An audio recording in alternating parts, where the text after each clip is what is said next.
The story begins in a luxurious open garden restaurant, where a wealthy young woman named Sarah is sitting, wearing a wide white sun hat and dark sunglasses, enjoying some ice cream. At the same time, a young delivery driver named John is standing nearby on his bicycle. His fellow delivery friend notices that the woman seems to be staring intently in John's direction, so he encourages him to go over and talk to her, saying, "She's really into you, man. Don't miss your chance." Feeling confident, John walks over to her table and approaches her with a flirtatious pickup line, "Hey, girl, I wish I could trade places with that ice cream." Sarah is shocked by his intrusiveness and sharply asks, "Who the hell are you?"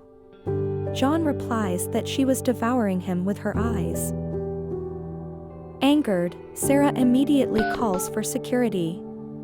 As she does, she pulls out a collapsible white cane used by the visually impaired.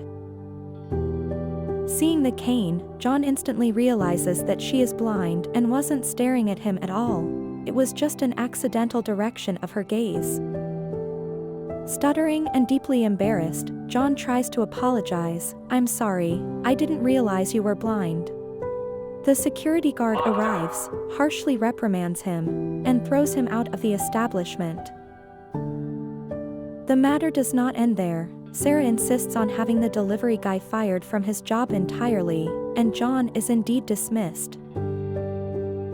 Furious and feeling a deep sense of injustice because an honest mistake cost him his livelihood, John decides to take revenge.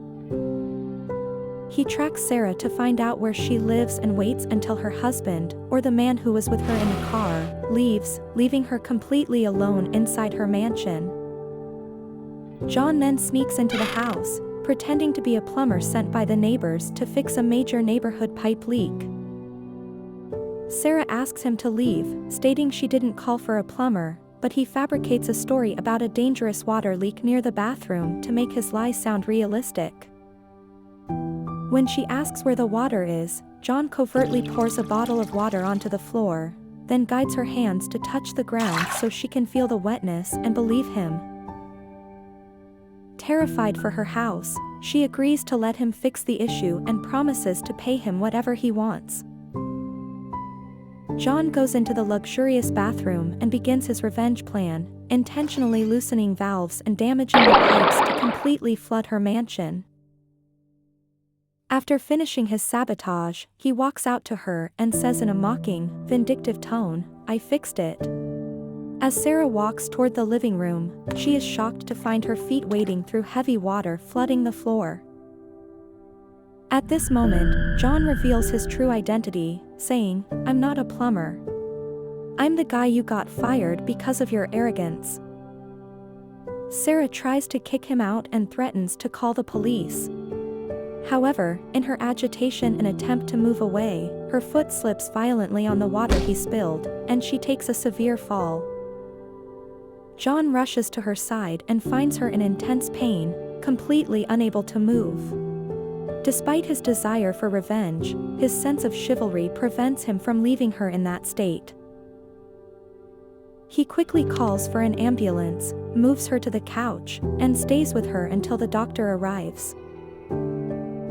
The doctor applies bandages to her arm and leg, informing her that she has sustained severe bruises and injuries, and must not move her left arm for a while. After the doctor leaves, John returns to her room. In a broken voice, she asks him to leave, saying, "You got what you wanted and made me completely helpless. Are you happy now?" Guilt washes over John, and he sincerely apologizes, stating he never intended for her to get physically hurt. She interrupts him, saying, "Get out before I call the cops." He walks toward the door but stops to look around the house at her photos, then turns back to see her entirely helpless, unable to care for herself or move without great difficulty. John refuses to leave her alone in this condition. He states firmly, "I'm not going anywhere. I'm staying right here." Amazed, she asks, "What more do you want from me?" John replies with absolute sincerity, "That's the question I should be asking you." From now until you get better, I will be your hands, your feet, and whatever you need.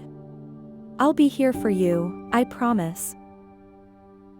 The story ends with him standing by her side, making amends for his actions, marking the beginning of a protective and caring relationship between them.